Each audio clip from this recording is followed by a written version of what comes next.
Hello, in this short presentation I want to outline a few key issues which I think are important in terms of understanding the real estate market.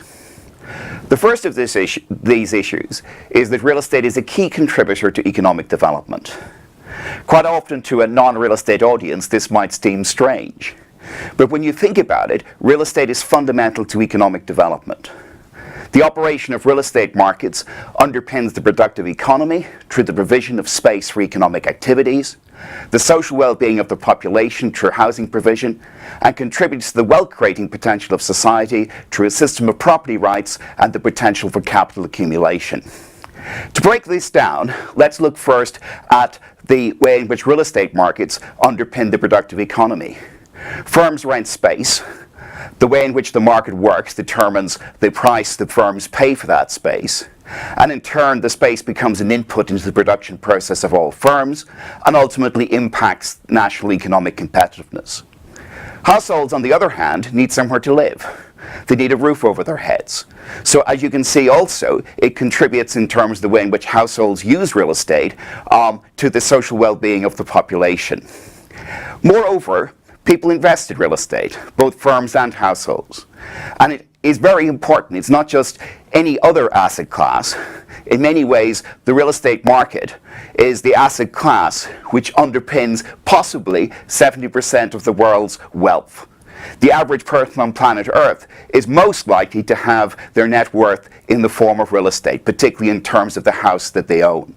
So how the real estate market performs as an asset market is equally important and has got very wide-ranging implications for society and the well-being of society and its potential to create wealth.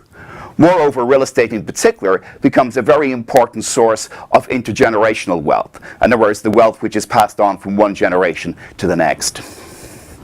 If we look at the real estate market, we can say a few things about it. It's a spatial market because buildings are fixed in terms of their location. It's a market for space. It's a user market, as we've said. Firms use real estate to produce goods and services in. Households use real estate to live in. But it's also an asset market, and a very important one, as I've outlined previously. So we've got an investment market set of characteristics associated with real estate. It's also got a set of legal and physical characteristics, and in particular there are implications from these for transactions costs and information costs in this market. The property market itself, like all markets, allocates scarce resources in real estate, but it also translates pressures for change into real estate capacity through new development. There's also a network of resources associated with this market and a network of actors. And also this market, because you can't obviously adjust very quickly in terms of building new space, it takes time. There's a lot of potential for significant adjustment problems. And quite often in this market, the price signals we see are symptoms or persistent symptoms of both underpricing and overpricing. And in many ways, this is a uniquely complex market. Here's a very simple model of the real estate market. We've got an occupier market in which rents are determined. The rents determined in the occupier market becomes the income to the investors in the investment market. But the investment market is not just solely influenced by the occupier market, it's also influenced by non-property investment markets. And for real estate to be competitive as an asset class, it has to deliver a required rate of return. A simple way of thinking about the required rate of return on real estate is to think about it as the opportunity cost of committing financial capital to the real estate market. Investors do not have to put their money into the real estate market, and real estate has to be competitive. And if real estate markets are doing better compared to non-real estate asset markets, by implication the opportunity cost of committing financial capital to the real estate market is falling, and by implication the required rate of return on real estate is falling. However, if real estate is not doing so well compared to non-property asset markets, the opportunity cost of committing your financial capital to real estate is increasing, and its required rate of return is also increasing. And this simple mechanism determines flows of capital into and out of the real estate market as investors make choices across their asset portfolios.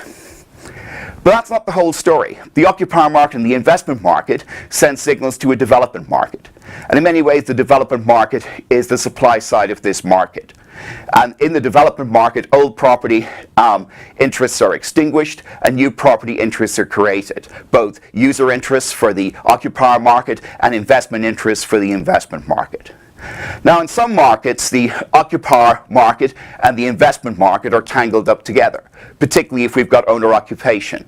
And this is very common, particularly in residential markets. In commercial markets, we mostly have a clear separation of the user interest, the occupier market, and the investment market. In other words, investors invest in buildings, and they rent those buildings to firms seeking to produce goods and services in those buildings.